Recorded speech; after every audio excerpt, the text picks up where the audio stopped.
ದೆಹಲಿಯ ಜಂತರ್ ಮಂತರ್ನಲ್ಲಿ ಸಿಜೆಪಿ ಕಾರ್ಯಕರ್ತರು ಈಗಾಗಲೇ ಪ್ರತಿಭಟನೆಯನ್ನ ಮಾಡ್ತಾ ಇದ್ರು. ಮೊನ್ನೆ ನಡೆದಿರುವಂತಹ ದೃಶ್ಯ ಇದೆಯಲ್ಲ, ಘನಘೋರ. ಆ ವಿಚಾರಕ್ಕೆ ಸಂಬಂಧಪಟ್ಟಂತೆ ದೆಹಲಿಯ ಪೊಲೀಸರು 71 ದೃಶ್ಯಾವಳಿಗಳನ್ನ ರಿಲೀಸ್ ಮಾಡಿದ್ದಾರೆ. ಸಿಜೆಪಿ ಪ್ರತಿಭಟನಾಕಾರರ ಅಸಲಿ ಮುಖ ಅನಾವರಣಗೊಳ್ಳುತ್ತಾ ಇದೆ. ದೆಹಲಿಯಲ್ಲಿ ಸಿಜೆಪಿ ಕಾರ್ಯಕರ್ತರ ಗೂಂಡಾಗಿರಿ, ಪೊಲೀಸರ ಮೇಲೆ ಹಲ್ಲೆ ಮಾಡಿರುವಂತಹ ಸಿಜೆಪಿ, ಪ್ರತಿಭಟನೆ ಹೆಸರಿನಲ್ಲಿ ಸಿಜೆಪಿ ಕಾರ್ಯಕರ್ತರಿಂದ ದಾಂಧಲೆ ನಡೆದು ಹೋಗ್ಬಿಟ್ಟಿದೆ. ಪೊಲೀಸ್ ಸಿಬ್ಬಂದಿ, ಪೊಲೀಸ್ ವಾಹನಗಳ ಮೇಲೆ ದಾಳಿಯನ್ನ ಮಾಡಿದ್ರು. ಜನಪತ್ ಮೆಟ್ರೋ ನಿಲ್ದಾಣದಲ್ಲಿ ಕಲ್ಲು ತೂರಾಟ, ಗಲಾಟೆಯ ದೃಶ್ಯಗಳನ್ನ ಬಿಡುಗಡೆ ಮಾಡಿದ್ದಾರೆ ದೆಹಲಿಯ ಪೊಲೀಸರು. ನೋಡಿ, ಆ ದೃಶ್ಯ ಒಂದೊಂದು ಕೂಡ ಘನಘೋರವಾಗಿದೆ. ಪೊಲೀಸರ ಲಾಠಿ ತಗೊಂಡು ಇವರು ಪೊಲೀಸರ ಮೇಲೆ ಅಟ್ಯಾಕ್ ಮಾಡಿದ್ದಾರೆ. ಒಂದು ವ್ಯವಸ್ಥೆಯ ವಿರುದ್ಧ ತಿರುಗಿ ಬಿದ್ದಿದ್ದಾರೆ ಇದೇ ಸಿಜೆಪಿಯ ಕಾರ್ಯಕರ್ತರು. ಗೂಂಡಾಗಿರಿ, ರೌಡಿಸಂ ಅಂತ ವರ್ತನೆಯಲ್ಲಿ ನಿರ್ಮಾಣ ಆಯಿತು. ನೋಡಿ, ಒಂದೊಂದು ದೃಶ್ಯಗಳು ಕೂಡ ಘನಘೋರವಾಗಿದೆ. 71 ದೃಶ್ಯಾವಳಿಗಳನ್ನ ರಿಲೀಸ್ ಮಾಡಿದ್ದಾರೆ ದೆಹಲಿ ಪೊಲೀಸರು. ಯಾವ್ಯಾವ ರೀತಿಯಾಗಿದೆ ಅಂತ ಹೇಳಿದ್ರೆ, ಪೊಲೀಸರ ಮೇಲೆ ಹಲ್ಲೆ ಮಾಡಿರುವಂತಹ ದೃಶ್ಯ, ಈಟಿ, ಮಚ್ಚು, ಲಾಂಗು, ಕಲ್ಲು ತೂರಾಟ, ಸಿಗ್ದಲೆಲ್ಲ ಅಟ್ಟಾಡ್ಸ್ಕೊಂಡು ಹೊಡೆದಿದ್ದಾರೆ ಪೊಲೀಸ್ನವರನ್ನೇ. ಹಾಗಾದ್ರೆ ಈ ಪ್ರತಿಭಟನೆ ಹೆಸರಿನಲ್ಲಿ ನಡೆದಿದ್ದಾರು ಎನ್ನುವಂತ ಪ್ರಶ್ನೆ ಸಾರ್ವಜನಿಕ ವಲಯದಲ್ಲಿ ಮೂಡೋಕೆ ಕಾರಣ ಇದೆ. ಈ ದೃಶ್ಯ ನೋಡ್ತಾ ಇದ್ರಲ್ಲ ವೀಕ್ಷಕರೇ, ಪ್ರತಿಭಟನೆಯ ಹೆಸರಿನಲ್ಲಿ ಸಿಜೆಪಿದು ನಡೆದಿದ್ದಾದ್ರೂ ಏನು ಅಂತ ಸಾರ್ವಜನಿಕ ವಲಯದಲ್ಲಿ ಗೊಂದಲ ಎಲ್ಲ ಮೂಡೋ ಕಾರಣ ಆಗಿರುವಂತದ್ದು ಇದೇ ದೃಶ್ಯಾವಳಿಗಳು.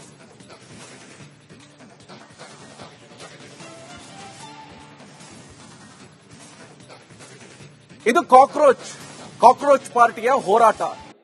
ಈ ಹೋರಾಟ ಯಾವ ರೀತಿಯಾಗಿದೆ ಅಂತ ಹೇಳಿದ್ರೆ, ಪೊಲೀಸ್ ಜೀಪನ್ನ ಇನ್ನೇನು ನೋಡಿ, ಆ ಜೀಪನ್ನ ತಳ್ತಾ ಇರುವಂತಹ ದೃಶ್ಯ, ಆ ವಾಹನವನ್ನ ಪಲ್ಟಿ ಮಾಡಿಬಿಟ್ಟಿದ್ದಾರೆ. ಸಾರ್ವಜನಿಕ ಆಸ್ತಿ ಪಾಸ್ತಿಗೆ ನಷ್ಟ.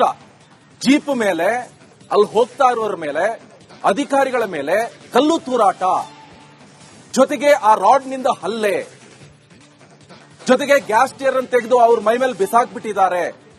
ಆ ವಾಹನವನ್ನ ತಳ್ತಾ ಇರುವಂತ ದೃಶ್ಯ ನೋಡಿ, ಮಕ್ಷಿ ಹಾಕ್ಬಿಟ್ಟಿದ್ದಾರೆ ಪೊಲೀಸ್ ವಾಹನವನ್ನ. ಒಂದು ಪ್ರತಿಭಟನೆ ಅಂದ್ರೆ ಯಾವ ರೀತಿಯಾಗಿರುತ್ತೆ, ಅದರ ಸ್ವರೂಪ ಎಂತದ್ದು, ಪ್ರತಿಭಟನೆ ಮಾಡುವಂತ ರೀತಿ ನೀತಿ ಹೇಗಿರುತ್ತೆ, ಇದಕ್ಕೆಲ್ಲ ಪರ್ಮಿಷನ್ ಕೊಟ್ಟಿದ್ರ ಪೊಲೀಸರು? ಇಲ್ಲ, ಪ್ರತಿಭಟನೆಗೆ ಪರ್ಮಿಷನ್ ಕೊಟ್ಟಿರ್ತಾರೆ. ಆದ್ರೆ ಈ ರೀತಿ ಪೊಲೀಸ್ ವಾಹನವನ್ನೇ ತಳ್ಳಿಬಿಡ್ತಾರೆ, ಪಲ್ಟಿ ಮಾಡ್ತಾರೆ. ಕಾಕ್ರೋಚ್ ಹೋರಾಟದ ಅಸಲಿ ಚಹರೆ ಅನಾವರಣಗೊಳ್ತಾ ಇದೆ. ಗಲಭೆಯ ಒಂದೊಂದು ದೃಶ್ಯವೂ ಕೂಡ ಆತಂಕಕಾರಿ, ಭಯಭೀತಿ. ನೇಪಾಳ, ಬಾಂಗ್ಲಾದೇಶ ಮಾದರಿ ಗಲಭೆ ಸೃಷ್ಟಿಗೆ ಕುಮ್ಮಕ್ಕ. ಹಾಗಾದ್ರೆ ಕುಮ್ಮಕ್ಕು ನೀಡ್ತಾ ಇರೋರು ಯಾರು? ವಿಡಿಯೋಗಳು ಕಳಿಸ್ತಾವೆ ಸಿಜೆಪಿಯ ಒಂದೊಂದೇ ಅಸಲಿ ಮುಖವಾಡಗಳನ್ನ. ದೃಶ್ಯ ನೋಡ್ತಾ ಇರಿ. ಬೀಸ್ತಾರೆ ನೋಡಿ, ಕಲ್ಲನ್ನ ಬೀಸ್ತಾರೆ. ಇನ್ನೊಂದು ದೃಶ್ಯದಲ್ಲಿ ವಾಹನಗಳನ್ನ ಮಗ್ಜುತ್ತಾ ಇದ್ದಾರೆ. ಸಾರ್ವಜನಿಕ ಆಸ್ತಿ ಪಾಸ್ತಿಗಳು ನಷ್ಟ. ಅಲ್ಲಿ ನೋಡಿ, ಬ್ಲಾಕ್ ಟಿ ಶರ್ಟ್, ಅವನು ಕಲ್ಲು ಹೊಡಿತಾ ಇದ್ದಾನೆ. ಅಲ್ಲಿ ಯಾರಿಗೆ ಕಲ್ಲು ಹೊಡಿತಾ ಇದ್ದಾನೆ? ಅಧಿಕಾರಿಗಳ ಮೇಲೆ ಕಲ್ಲು ಹೊಡಿತಾ ಇದ್ದಾನೆ. ಸ್ವಲ್ಪ ಸೈಡಲ್ಲಿ ನೋಡಿ, ಈಚೆ ಕಡೆ ವಾಹನವನ್ನ ಮಗ್ಜುತ್ತಾ ಇದ್ದಾರೆ. ಪೊಲೀಸ್ ವಾಹನಗಳನ್ನ ಮುಗಿಸ್ತಾ ಇದ್ದಾರೆ. ಪೊಲೀಸ್ ಅಧಿಕಾರಿಗಳ ಮೇಲೆ ಹಲ್ಲೆ ಮಾಡ್ತಾ ಇದ್ದಾರೆ, ಅಡ್ಡಾಡಿಸ್ಕೊಂಡು ಓಡಿಸ್ತಾ ಇದ್ದಾರೆ ಅಧಿಕಾರಿಗಳನ್ನ. ಅವರಲ್ಲಿರುವಂತಹ ಪೊಲೀಸರಲ್ಲಿರುವಂತಹ ಲಾಠಿಗಳನ್ನ ಇವ್ರ ಕೈಯಲ್ಲಿ ತಗೊಂಡು ಹೊಡಿತಾ ಇದ್ದಾರೆ. ಹಾಗಾದ್ರೆ ನೇಪಾಳ ಜೊತೆಗೆ ಬಾಂಗ್ಲಾದೇಶ, ಶ್ರೀಲಂಕಾದಲ್ಲಾಯ್ತಲ್ವಾ ಗಲಭೆ, ಅದೇ ಗಲಭೆಯನ್ನ ಸೃಷ್ಟಿ ಮಾಡುವಂತ ನಿಟ್ಟಿನಲ್ಲಿ ಈ ಪ್ರೊಟೆಸ್ಟ್ ಅನ್ನ ಮಾಡಿದ್ರ ಎನ್ನುವಂತ ಪ್ರಶ್ನೆ ಉದ್ಭವ ಆಗೋ ಕಾರಣ ವೀಕ್ಷಕರೇ ಇದೇ ದೃಶ್ಯಾವಳಿಗಳು. ಎಷ್ಟು ಮಾರಕವಾಗಿದೆ, ಎಷ್ಟು ಭಯಭೀತಿವಾಗ್ತಾ ಇದೆ, ಎಷ್ಟು ಆತಂಕಕ್ಕೆ ಒಳಗಾಗ್ತಾ ಇರುವಂತದ್ದು ಅಂತ ಹೇಳಿದ್ರೆ, ದೇಶದ ಭದ್ರತೆ ವಿಚಾರಕ್ಕೆ ಸಂಬಂಧಪಡೋದಾದ್ರೆ ಆಂತರಿಕ ದಂಗೆನ ಎನ್ನುವಂತ ಪ್ರಶ್ನೆಯಲ್ಲಿ ಉದ್ಭವ ಆಗೋ ಕಾರಣ ಇದೇ ಎಲ್ಲ ವಿಜುವಲ್ಸ್ಗಳು. 71 ವಿಜುವಲ್ಸ್ಗಳನ್ನ ಈಗ ರಿಲೀಸ್ ಮಾಡಿದ್ದಾರೆ ದೆಹಲಿಯ ಪೊಲೀಸರು. ಕಾಕ್ರೋಚ್ ಹೋರಾಟದ ಅಸಲಿ ಚಹರೆ ಇದರಲ್ಲಿ ಅನಾವರಣಗೊಳ್ಳೋ ಕಾರಣ ಈ ದೃಶ್ಯಾವಳಿಗಳು. ನೋಡಿ ಯಾವ ರೀತಿಯಾಗಿದೆ ಅಂತ ಹೇಳಿದ್ರೆ, ಗೂಂಡಾವರ್ತನೆ, ರೌಡಿಸಂ. ಇವರೆಲ್ಲ ವಿದ್ಯಾರ್ಥಿಗಳ ಎನ್ನುವಂತ ಪ್ರಶ್ನೆ ಉದ್ಭವ ಆಗೋ ಕಾರಣ ಇದೇ ಪರಿಸ್ಥಿತಿ. ಡಾಕ್ಟರ್ಸ್ ಆಗೋರು ಹೇಗಿರ್ತಾರೆ? ಎಷ್ಟು ಸಂಯಮ, ಎಷ್ಟು ತಾಳ್ಮೆ, ಹೋರಾಟದ ರೀತಿ ನೀತಿ ಯಾವ ರೀತಿಯಾಗಿದೆ? ಹಾಗಾದ್ರೆ ಇದೇನಾ ಹೋರಾಟ? ಈ ಹೋರಾಟ ನಮ್ಮ ಪಕ್ಕದ ರಾಷ್ಟ್ರದಲ್ಲಿ ಆಯ್ತಲ್ಲ, ನೇಪಾಳ, ಬಾಂಗ್ಲಾದೇಶ, ಶ್ರೀಲಂಕಾ, ಇಂಥ ಮಾದರಿ ಹೋರಾಟನ. ಹಾಗಾದ್ರೆ ಈ ಬಗ್ಗೆ ಮಾಹಿತಿ ಕೊಡ್ತಾರೆ ನನ್ನ ಕಲೀಗ್ ಅಭಿಷೇಕ್, ಫೋನ್ ಸಂಪರ್ಕದಲ್ಲಿ ಜಾಯ್ನ್ ಆಗ್ತಾ ಇದ್ದಾರೆ. ಅಭಿಷೇಕ್, ಸದ್ಯ ನಮ್ಮ ಪಕ್ಕದ ರಾಷ್ಟ್ರ ನೆನಪಾಗ್ತಾ ಇದೆ. ನೇಪಾಳ, ಬಾಂಗ್ಲಾದೇಶ, ಶ್ರೀಲಂಕಾದಲ್ಲಿ ಆಯ್ತಲ್ವಾ, ಅಂತ ಹೋರಾಟನ ಇದು? 71 ವಿಡಿಯೋ ರಿಲೀಸ್ ಮಾಡಿದ್ದಾರೆ ಪೊಲೀಸರು. ಸದ್ಯ ಏನೇನ್ ಆಗ್ತಾ ಇದೆ ಈ ವಿಚಾರಕ್ಕೆ ಸಂಬಂಧಪಟ್ಟಂತೆ ಬೆಳವಣಿಗೆ ಅಭಿಷೇಕ್? ನಿಕೇಶ್, ಅಷ್ಟು ವಿಡಿಯೋಗಳಲ್ಲಿ ಒಂದು ಕ್ಲಾರಿಟಿ ನಾವು ಗಮನಿಸಬೇಕಾಗಿರುವಂತದ್ದು, ಕಾಂಗ್ರೆಸ್ ಜನತಾ ಪಾರ್ಟಿ ಅಂತ ಹೇಳಿಕೊಂಡಿರುವಂತ ವಿದ್ಯಾರ್ಥಿಗಳ ಮುಖವಾಡವನ್ನ ಧರಿಸಿರುವಂತ ಒಂದಿಷ್ಟು ಗೂಂಡಾಗಳು ಕೂಡ ಅದರಲ್ಲಿ ಸೇರಿದ್ದಾರೆ ಅನ್ನೋದು. ಈಗಾಗಲೇ ಸರ್ಕಾರ ಕೂಡ ಹೇಳಿರುವಂತದ್ದು, ಯೂನಿಯನ್ ಗವರ್ಮೆಂಟ್ ಆಗಿರ್ಬೋದು, ರಾಜ್ಯ ಸರ್ಕಾರ ಕರ್ನಾಟಕದಲ್ಲಿ ಕೂಡ ಹೇಳಿರುವಂತದ್ದು, ಒಂದು ವೇಳೆ ಆ ರೀತಿ ಪೊಲೀಸರ ವಿರುದ್ಧ ದೌರ್ಜನ್ಯ ಎಸಗುವಂತಹ ಅಥವಾ ಆಂತರಿಕ ಭದ್ರತೆಗೆ ಸಮಸ್ಯೆ ಅಥವಾ ಧಕ್ಕೆ ತಂದಂತವರನ್ನ ವಶಕ್ಕೆ ಪಡಿಲಿ, ಆದ್ರೆ ವಿದ್ಯಾರ್ಥಿಗಳ ಮೇಲೆ ಹಲ್ಲೆ ಮಾಡಬಾರ್ದಿತ್ತು ಅಂತ. ಇಲ್ಲಿಗೆ ವಿದ್ಯಾರ್ಥಿಗಳು ಯಾರು, ಆಂತರಿಕ ಭದ್ರತೆಗೆ ಧಕ್ಕೆ ತಂದಂತ ಗೂಂಡಾವರ್ತಿಗಳು ಯಾರು ಅನ್ನೋದನ್ನ ಆ ಒಂದು ಮೊಮೆಂಟ್ ನಲ್ಲಿ ಯಾರು ಕೂಡ ಡಿಸೈಡ್ ಮಾಡ್ಲಿಕ್ಕೆ ಆಗೋದಿಲ್ಲ ಅನ್ನೋದು ಕೂಡ ಅಷ್ಟೇ ಸ್ಪಷ್ಟವಾಗಿರುವಂತ ವಿಡಿಯೋದಲ್ಲಿ ನೋಡಿದ್ದೇವೆ.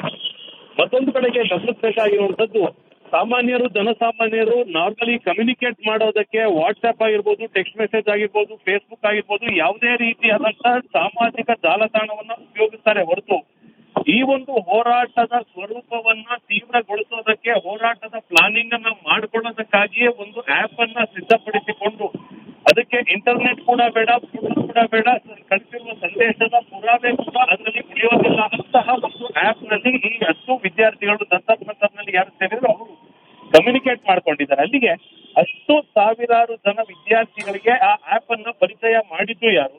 ವ್ಯವಸ್ಥಿತವಾದ ಷಡ್ಯಂತರ, ದೇಶದಲ್ಲಿ ಕಾನೂನು ಸುವ್ಯವಸ್ಥೆಯನ್ನ ಧಕ್ಕೆ ತರಬೇಕು ಅಂತ ಮಾಡೋದಕ್ಕೆ ಇಲ್ಲಿ ಯಾವುದೋ ಕಾರಣದ ಶಕ್ತಿ ಕೆಲಸ ಮಾಡಿದೆ ಅನ್ನೋದು ಈಗ ಬಹಿರಂಗವಾಗಿ ಎಲ್ರಿಗೂ ಅರ್ಥ ಆಗ್ತಿರುವಂತದ್ದು. ಮತ್ತೊಂದ್ ಕಡೆಗೆ ಪೊಲೀಸರ ವಿರುದ್ಧ ಪೆಪ್ಪರ್ ಸ್ಪ್ರೇ ಅನ್ನ ಬಳಸಿದ್ದ ನಂತರವಷ್ಟೇ ಪೊಲೀಸರು ಲಾಠಿ ಬೀಸೋದಕ್ಕೆ ಮುಂದಾಗಿದ್ದು. ಈಗ ಪೆಪ್ಪರ್ ಸ್ಪ್ರೇ ಯಾವ ಸಂದರ್ಭದಲ್ಲಿ ಬಳಸ್ತಾರೆ ಅಂದ್ರೆ, ಯಾರಾದ್ರೂ ದೈಹಿಕವಾಗಿ ಹಲ್ಲೆ ಮಾಡೋದಕ್ಕೆ ಬರ್ತಿದ್ದಾರೆ ಅಥವಾ ದೈಹಿಕವಾಗಿ ಏನಾದ್ರೂ ಶೋಷಣೆ ನಡೆಯುತ್ತೆ ಅನ್ನೋ ಸಂದರ್ಭದಲ್ಲಿ ಮಾತ್ರ ಅದನ್ನ ಸ್ವಯಂ ಕಾಪಾಡೋದಕ್ಕೆ ಉಪಯೋಗಿಸುವಂತ ಪೆಪ್ಪರ್ ಸ್ಪ್ರೇ ಅನ್ನ ಪೊಲೀಸರ ಕಣ್ಣಿಗೆ ರಾಚಿದ್ದು ಯಾವ ಕಾರಣಕ್ಕೆ ಅನ್ನೋ ಪ್ರಶ್ನೆ ಕೂಡ ಈಗ ಮೂಡ್ತಿರುತ್ತೆ.